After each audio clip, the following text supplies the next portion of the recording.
Welcome to BlackUSA.news morning show. I'm your host, William Honolulu Jr. Join us as we explore the news and opinions that impact our community. We break down how the major stories have a very personal, local, and racial impact.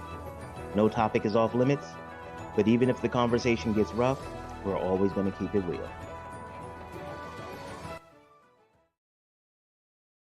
Greetings and salutations, all my people out there in internet land. I am William Honolulu Jr., and I have the privilege and honor of serving as the host of the Black USA News morning show. I'm excited today. Today I am on location because because the world is opening back up a little bit, and so we trying to be out in the streets too. But I'm on location today at Light Health and Wellness Comprehensive Services. I have the privilege of having worked with them for the last decade and a half. And recently, about a year or so ago, I got voted onto their board. So I'm really, really happy about the opportunity to come to you live today from Light Health and Wellness Comprehensive Services Incorporated, located at 2200 North Monroe Street, Baltimore, Maryland. It's important to know about Light that not only do we handle like public health type things, like working with people who are affected or affected by HIV/AIDS, but we also provide wraparound services, holistic treatment. We have partnerships with psychiatric rehabilitation programs. We provide housing assistance. So, for people who are having challenges meeting their responsibilities for housing, food, we help them with that. And on top of all of that, we also have a childcare academy that has been working for the last 22 years, 22 years, something like that. And not only is it's not just a child care academy. It's not just a place where you know that your children are safe and cared for and stuff like that. It also started off as the nation's first pediatric HIV/AIDS program in the nation. And that's a really big deal because when Light started, there wasn't a lot of resources for individuals who had HIV/AIDS, adults, let alone working with kids. At University of Maryland, she used to talk about how she would go there just to work with the babies because once people found out that they were HIV positive, some of the nurses didn't even want to deal with them because remember, it was a new disease. People didn't really understand it, and those babies were left alone. And Debbie Rock, the founder of Light Health and Wellness, she said, "No, sir, not on my watch." And actually, Debbie was a guest during our month of Black women, so you all are familiar with her. So again, I'm sorry, that's a long conversation about why I'm here at Light today, but I'm just really happy to be here, you know what I mean, and able to share some of the different parts of my life with you guys. So yeah, you're gonna see a lot more of how I move through the world in the coming months.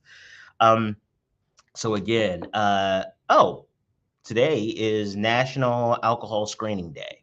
And I guess it is rather fitting that I'm here at Light, where we work with people who also have substance abuse issues, uh, talking about alcohol.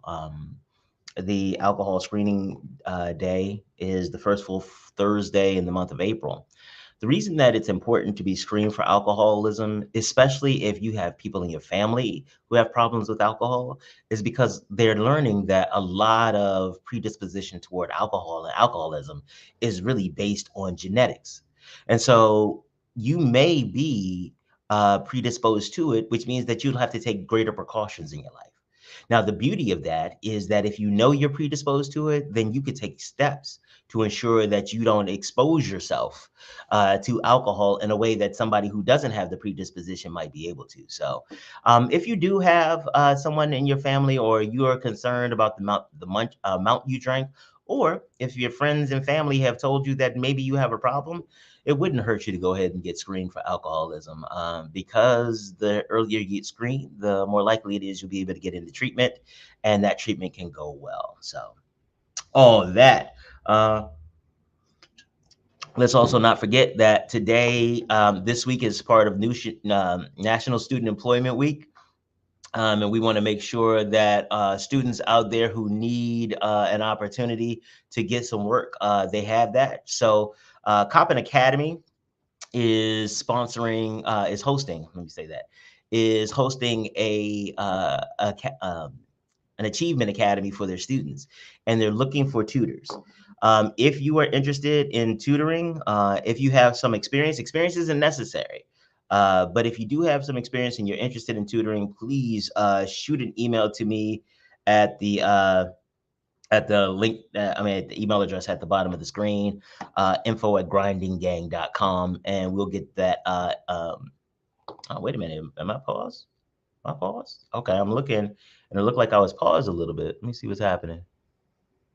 All right, I'm sorry. I didn't know what was going on. Okay, so all I have to say is if you know anybody that is a tutor or maybe interested in tutoring, have them shoot us an email at info@grindinggang, and what we'll do is that we'll get them put together, we'll get them put on with Coppin, and so that they can actually start making money and helping some kids.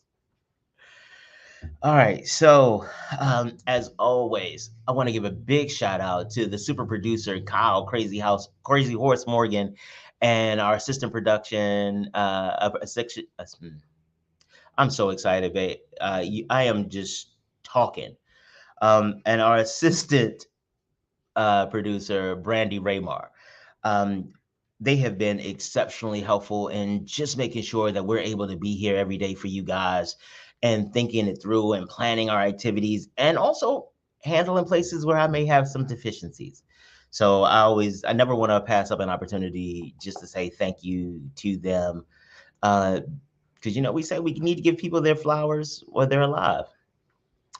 Let's see what else. Oh, we are hosting BlackUSA.news is hosting a series of events for nonprofit organizations and also some programs in our community that do nonprofit work.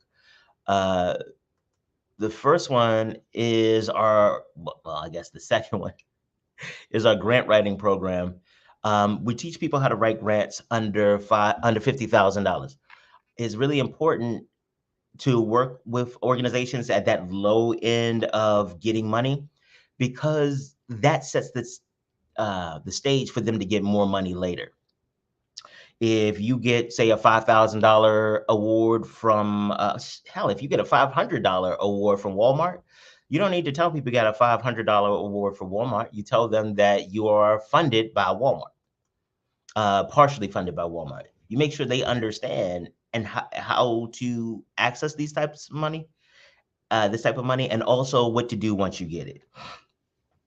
Oh, don't forget to like and subscribe. It's very important to the network that our advertisers and the algorithms know that you all are very interested in what we're talking about. So, speaking of that, let's get to what we're talking about today. Yesterday, let's see, switch this. Yesterday, we talked about getting business partners and investors, and we made it a pretty decent way through the talk. But there was a lot more we still had to go through. So what I'm gonna do is just kind of go through some of the stuff that we covered yesterday, and then finish up for today.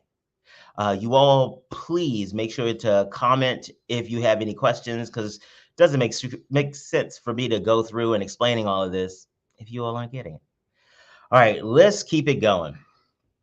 We talked about partnerships, and really in the context of this, we're talking about partnerships where you have to give up something to get something.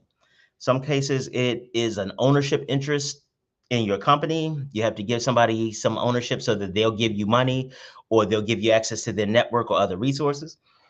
Excuse me.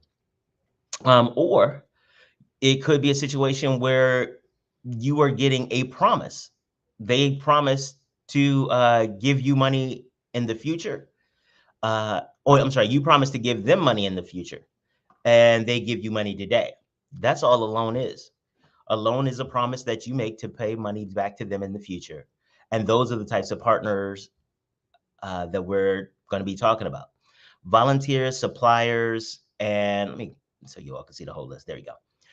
Volunteers, suppliers, and employees are also part of there. You have partnerships with them, but they're different than the types that we're going to be talking about today. These are some of the resources that you need. The time is a really big one. The more time you have to plan, prepare, and do research, the increased likelihood that you will be successful. The other big resource that you need to pull together is your bail team, your banker, your accountant, your insurance agent, and your lawyer.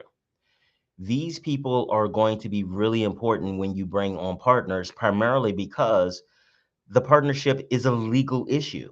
There's legal documents that define your relationship, define the roles and responsibilities. So you absolutely need a lawyer. Um, the deal, your business actually involves money. If you're not making money, you're not doing business. You might be engaging in a hobby, you might be doing some things for yourself, but it's not business because business revolves around money, especially in the American capitalist system. So making sure that you have an accountant on board. An insurance agent is also important because doing business comes with risk. If you are not taking the steps to mitigate and manage your risks, then you're going to be at a significant disadvantage if one of those risks come true. Now, bankers are important for the same reason that accountants are. Your business is based on money, and the mechanism or the mode for financial exchange and to keep money and to manage money is normally a bank. So, making sure that you have a banker is also important. Now, these relationships are important, and I don't want to keep overemphasizing the word important. It's just that I can't think of another word because it is so important. Um, the Bell team will help you navigate through your business ecosystem to make sure that you are able to not lose, well, to do business well and not lose money.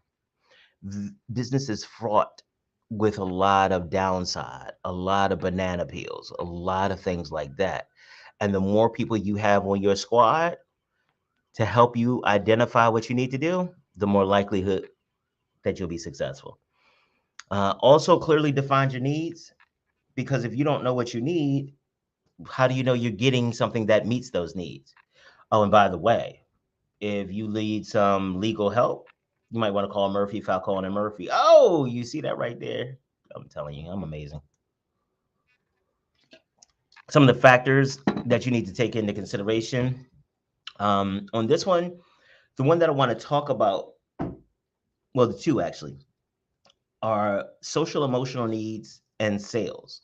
Again, if you want to go through the detail, you can check out the show from yesterday, but this is just a recap. Social emotional needs, in many cases, don't get taken into consideration when people are building their business plans. A lot of people get taught that it's business, it's never personal, get your emotions out of it. None of that makes sense because you don't stop being a human just because you start a business. That's not how that works. And if you don't take your social emotional needs into consideration while you're building your business, while you're creating the infrastructure, what you'll find is that you may have a business system that makes money, but you never feel good. What I've also found is that entrepreneurs who don't feel good about their business, they don't do as well in their business. So making sure that you take your social emotional needs into consideration. Your sales. Your sales are important to negotiating with an investor because your sales kind of give us, not even get kind of, your sales define how well your business is doing. Your current sales and your future sales go a long way to help people understand the value of your business. Now, well, let me see. I've had some people who do estimates of their business just kind of because what they feel like. I had one young lady who hadn't really started her business, hadn't really got it off the ground, and I asked her how much did she value her business. She said $1 million, and I was like, okay, where'd you get that number from? She said that's what I feel it could become. That makes sense, and you really do need to make sure that you are comfortable and confident in what you are able to do in business, but also recognize that when you say it's $1 million, then you got to convince somebody else of that if you want them to believe that $1 million number. If you want them to engage with you like you are $1 million business, you have to be able to show that. And one of the ways you can is sales. She and I talked, and one of the things I was able to help her understand is that because she didn't have any sales at the time, all of her business estimates weren't just normally speculative. They were wildly speculative based on nothing. If she wants to get to a point where people understand that she is $1 million business, she's going to need to have some sales that actually reflect that as well. Your potential matters, but your sales, current and future, are more important to a lot of people who are trying to do good business with you. So make sure that you take into consideration your sales. And as you're building your business, focus on getting some sales. Focus on getting revenue in, because when you bring on a partner, you're in a much stronger negotiating partner position. All right, let's keep going through the access. I mean, the benefits to partnerships and bringing somebody on is pretty straightforward. So I'm not going to spend a lot of time there. Challenges, a couple of these I want to go over. Merging ideas and vision.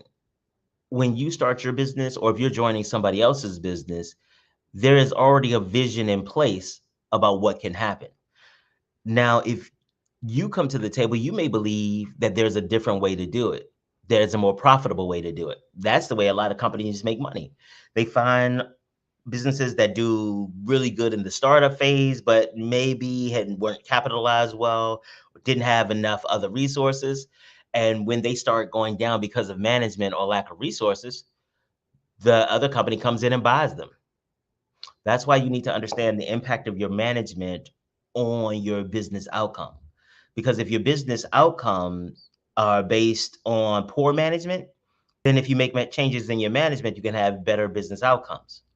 And some businesses are out there looking for that. And so if you have your vision of your business being, and I see this a lot with people of color, your business has a component that is focused on giving back to the community, engage in the community in a meaningful and authentic way.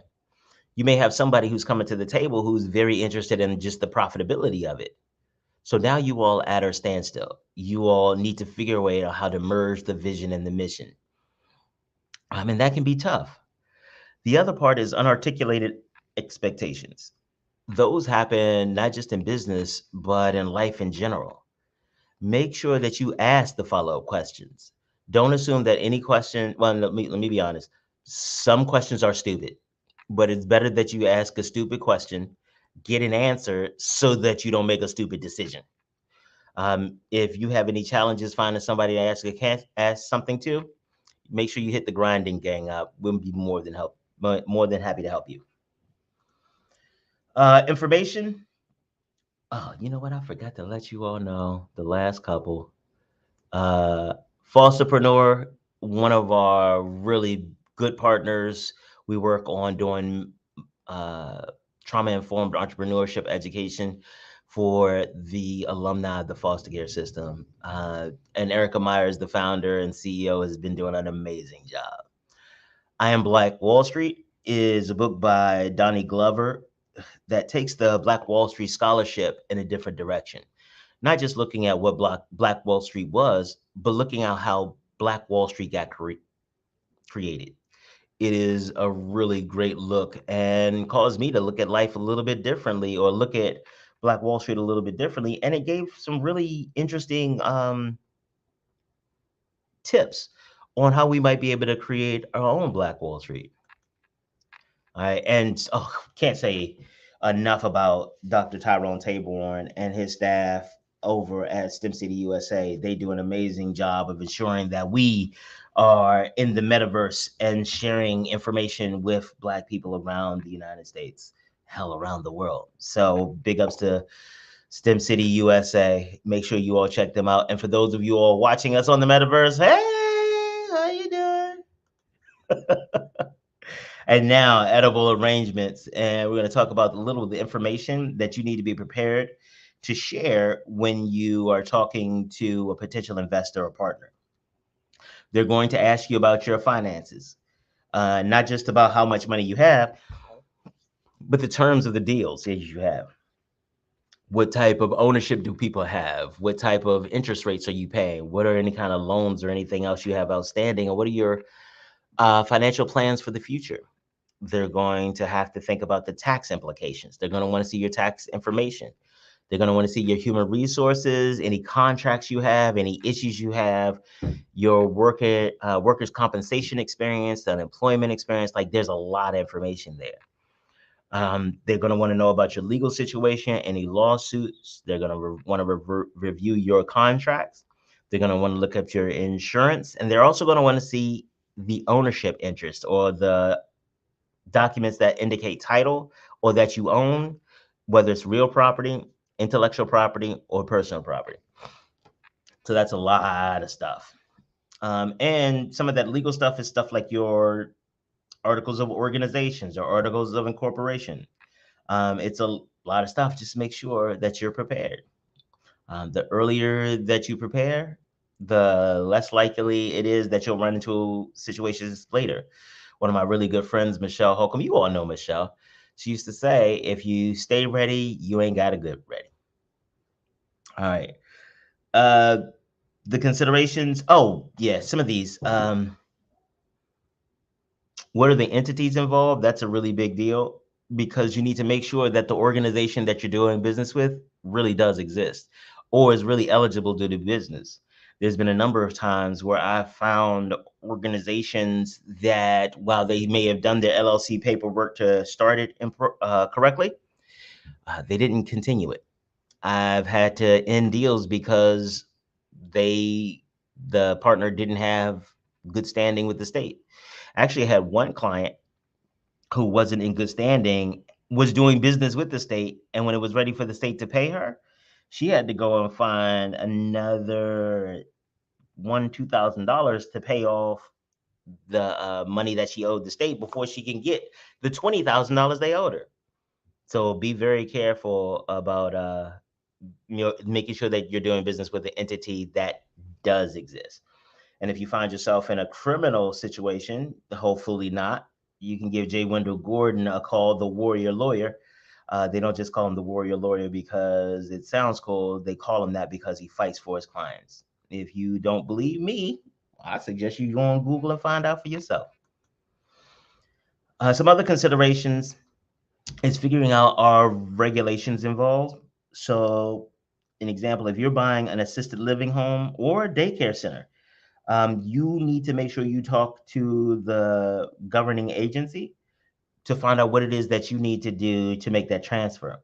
Because you can't just transfer things in those situations just kind of willy-nilly. The government has to be involved because they have to ensure the safety of the patients and those people and the children that'll be in the daycare center.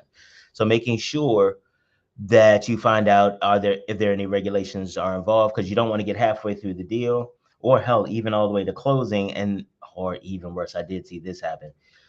You go through the deal and then the government finds out and then they shut you down or slow down your revenue making or whatever. um how will the business relationship impact other relationships, personal, romantic, civic, political? I've seen people get into business and then politics decided. This last couple years have been a really big example of. I've seen several examples of that, but also things like if they're involved romantically and then they get involved on the business side, if one of those relationships don't work out, it's absolutely going to impact the next one, well, the other one. And so making sure that there are clear expectations and clear roles and responsibility about the difference in how you behave in business setting or the entrepreneurship setting and maybe the personal, romantic, or political situation. Yeah, we talked a lot about that yesterday. The agreement. Oh, okay. So now we're caught up. Now we're caught up to where we were yesterday. So the next part of this is to talk about the agreement. Let me see, because I want to get comfortable talking to y'all.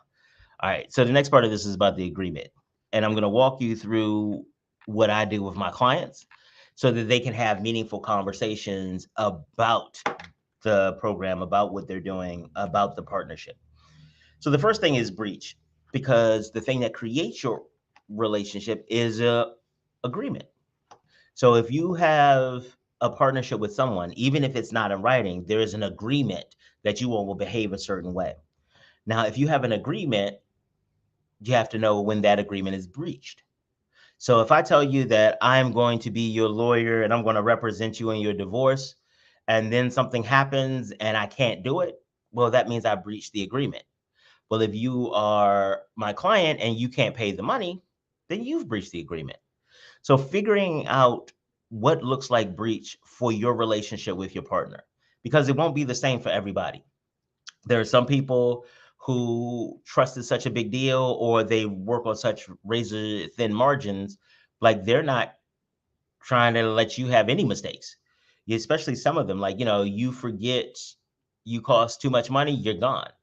And some people, it's like, okay, no, we can work through some things, recognizing that this is a growth and developmental opportunity. So making sure that you clear about what constitutes breach in your agreement or in your business. Uh, Making sure you know what the official name of the business entity is, and going through the process. And this is where the lawyer and the banker and your bail team come in. They can help you find out if the name is available, and also help you think through if that name works with your marketing activities, if it's actually going to be beneficial to your business or if it's going to be problematic.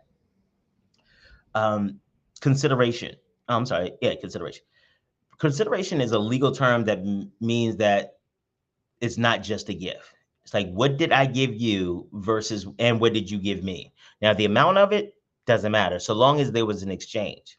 The reason that that's important is because under contract law, if you just give somebody something, they don't have rights to enforce it against you.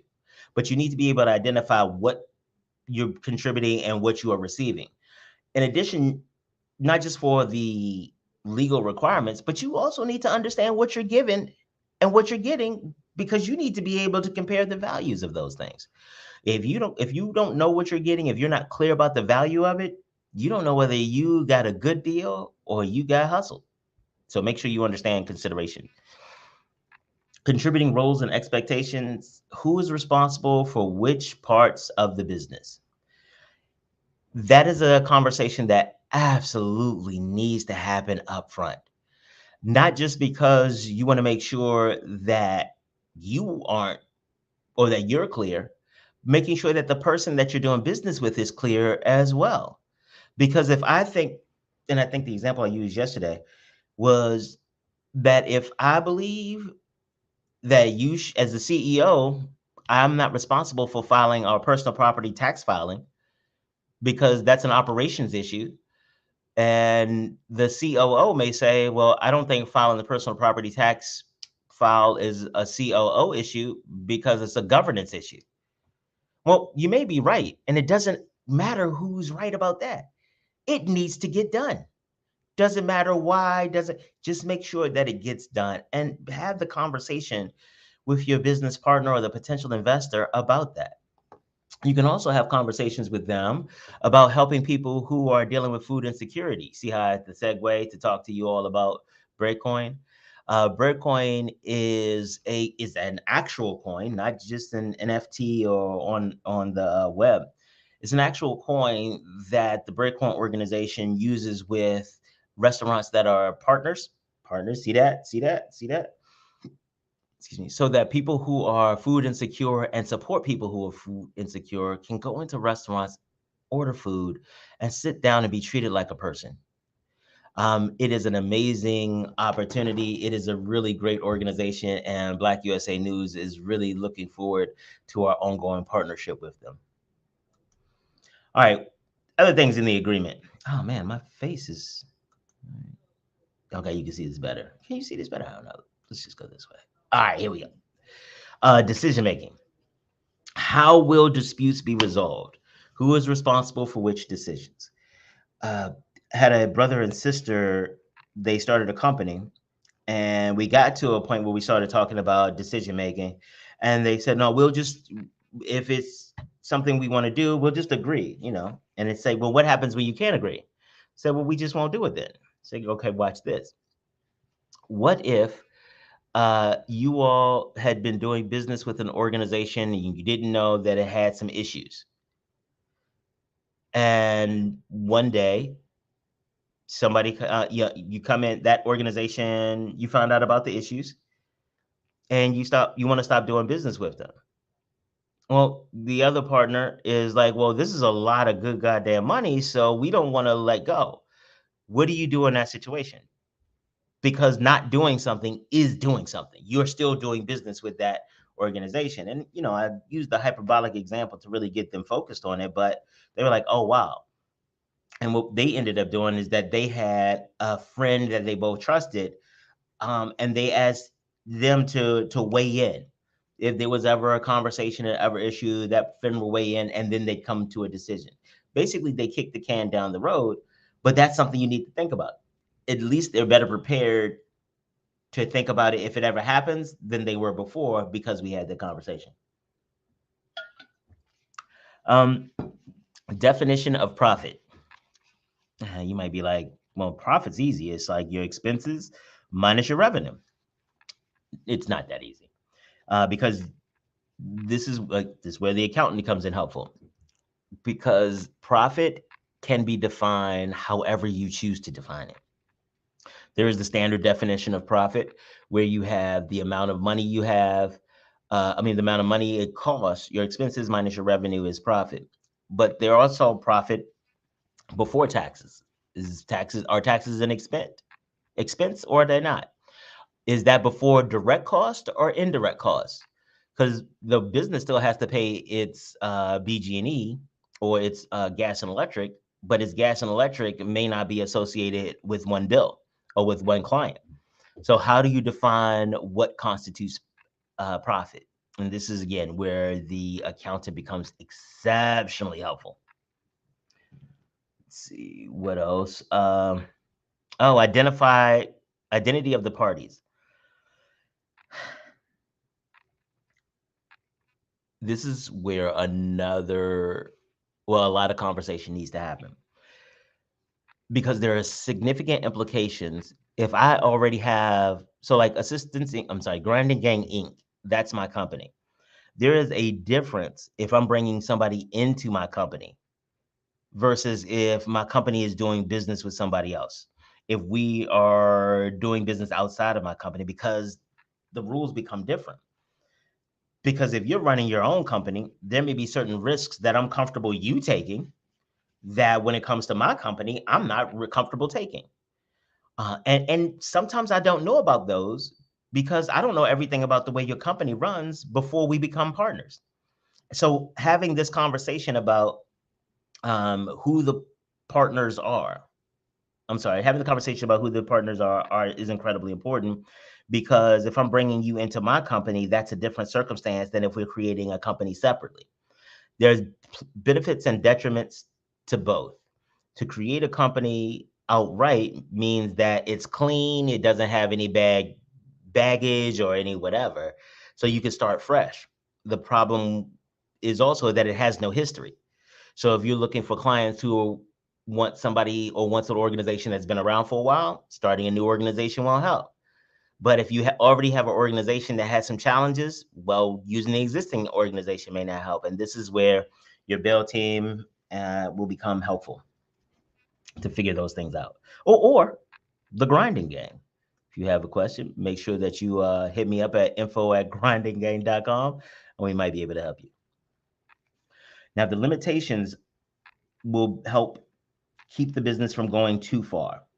So sometimes people don't understand what it means to have ownership interest in a company. They've never had it before. So what they do is they just assume that they can do whatever they want because I'm in charge, I'm the owner. Well, you need to make sure that in your agreement, there are limitations on people's activity. because this is no longer even about you anymore, no longer about your partner. It is about you all together. Making sure that you have that open communication where you know that, okay, you can't go out and spend more than $5,000 without getting internal approval. That type of stuff helps you ensure that you have good business relationships and that nobody is committing to the organization to something that the organization can't support, because it's got to be you. You all have to agree on it. All right, cool. What we got? Hey, chat. Speaking of chat, Chap and Quita, shared space. That's Chap is the co-host of the Shared Space show Mondays at 7 o'clock on Black USA News, representing Baltimore homes and Breadcoin big time. Whoop whoop. Making sure we give shout outs and big ups to our partners and people. They Shared Space is a wonderful show. Let me just, well, you know what? We got stuff to talk about partnership. We're not trying to pull this into another day. Next part of the agreement, management of interest. I'm sorry. One of the things that actually this story helps identify why this is important. There was a young man, well, not that young. He and his partner started a business, built a business, was doing really good. Customers loved them. His wife did not like the business though. She felt that the business was keeping him too often away from the family. He was always out. He always had to go to a meeting. He even when he was there, he wasn't that present. Then he passed away. Guess what happened? The wife became the other guy's business partner. The wife didn't like the business to begin with, and so she gave him hell. You need to make sure you think about these types of things before they happen. You know, if you and I do business and I die, then does my significant other become a part of your company? Or do you have to pay my significant other out? How does this all work? Do we need insurance? But the conversation needs to happen. Can you sell your interest? Let's say I get tired of work, or you get tired of working with me, and you're like, I just want to sell. Well, can you just sell to whoever? Because now you're getting people involved in my business that I don't know them like that.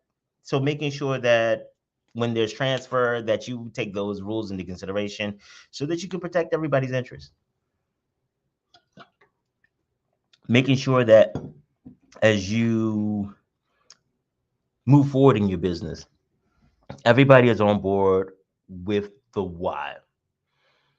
If you have somebody who wants to impact the community and you have other people in the business who are looking just for the money, that's going to be a problem. You're going to have to find a way to compromise those two views so that you can achieve something together. But if you don't know, you may not understand why another business, one of the members of your business, engage in the behaviors when they don't make sense for the goals that you think are the why that you're a business. Just ask the question. It won't hurt. And if you need to figure out how to talk about it and stuff like that, make sure that you hit us up. Make sure you hit us up. info@grindinggang.com. Remember that? Remember that? Remember that? Remember that? Okay. Um, your primary address, where will your business headquarters be? That sounds like a pretty straightforward thing, but that becomes important because people need to be able to find you, not just your clients, but also the government. If your headquarters is a place where people don't check the mail, that's going to be a problem. So we need to make sure that your primary address, you all agree. There may also be tax implications, regulatory implications, depending on where your headquarters is. So make sure you run the location and the idea around your location by your bail team. Woo! Taxes, capital accounts, and accounting. Who is responsible for managing financial needs and financial decision making? You all can split that decision or split that responsibility. You all could bring in a third party, but you really need to make sure that you all are on board with this and you know who's responsible for that, managing the money, because what you don't want is a tax bill that comes back later and you're not prepared to pay it. That is not a good look. So just make sure that your bill team is on board and helps you set up your capital accounts, your taxes, and your accounting system. Uh, if you look to the right side of the screen, what you will see is history. BMoreNews.com was one of the first online media companies focusing in on life in Baltimore, news in Baltimore, things in Baltimore. Over the intervening 20 some years, led by Donnie Glover, BMoreNews.com has really stepped up the level of conversation and understanding of issues in the Black community in Baltimore. And so if you get an opportunity, make sure that you head over and check out some of the content on on BMoreNews.com, one of the precursors to BlackUSA.news. All right, the last part of the agreement is termination. Under what circumstances do you terminate the business? And what does that look like? What happens? So if you and I get mad at each other and we decide we don't want to be in business anymore, do we just walk away? Well, how long do you have to pay? How long does the business have to pay one of us out or the other? How long, do we have? What's the liability? What is the non-compete, non-disclosures, all of those types of things? Having those conversations up front means that if it ever comes down to it, you'll be much better prepared when the partnership has to dissolve. Now, valuation. This is one of the most important, most important, because valuation determines how much the stuff is worth. Like how are you going to figure out how much your business is worth? Because if you only do it from an emotional perspective, like the young lady I told you before, well, when you're mad at me, the price goes down, so I don't get as much. But when you're happy with me, then the price goes up. So there needs to be an objective criteria so that you can measure how much your business is worth so that nobody is taken advantage of. I mean, if you want to take advantage of, that's on you. I don't really bang with you like that if you do. But one of the ways that you can help ensure that you don't do that is by partnering with an organization like the Grinding Gang. We have free membership. We can help you take your business to the next level because it's hard out here to figure out what to do next. It's really difficult to think through, like, how do I figure out what do I do with all of this information? And we can help you with that at the Grinding Gang. We're really, really good at that. We spend, actually, with all of us together, we have hundreds of years of business and consulting experience. And we want to help you with that, providing you the benefit of our experience. Well, that's the last part of the agreement. Let's go ahead through. I want to send you off, leave this here for you so you can see.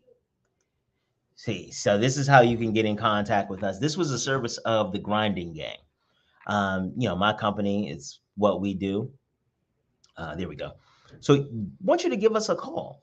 We want to help you structure your business, set everything up so that you can achieve your goals. Additionally, we also partner up. Oh, what's up, Michael? Tampa's always in the house. We're also, Grinding Gang has partnered up with BlackUSA.news to bring you all the nonprofit information we were talking about before. So as you can see, we're doing the grant writing under 50,000. That is April 23rd at 1 p.m. Let's see, get that off here. Switch this up a little bit. There you go. And we're also having the Starting Your Nonprofit workshop as well. There's also going to be another one, but I'll tell you about that later. Make sure you go to the Grinding Gang's website or follow us in the link so that you can find out what's going on and that you can register. Oh, also, there are free tickets to it. So if you look in the link, there is win free tickets to our contest. You can go on there, register, and maybe win a free ticket or two. Whew. All right, I got to be honest, y'all. That's a lot of information. just talking. Normally I have a guest and it could break up. It's not just me talking, but right now it is just me. So I'm tired. Yeah, no, I'm tired. I also took some melatonin last night. There's a lot. Plus, I hear they're meeting in the other room, the Light Health and Wellness. My friends is over there. I'm sure they're gonna talk about something wonderful, and we're gonna change the world in West Baltimore. Um, I think that's all I got today. I'm excited to see you all tomorrow. Tomorrow we'll be I'll be sharing part of my interview with Bianca Jackson of Brick Rose Exchange. That's going to be really interesting. And we'll, are we? All right, let me see, because I got to find things. I'm an older man. See, this gray, I earned it, and sometimes I forget stuff. I do remember what I was going to say. We'll be black tomorrow.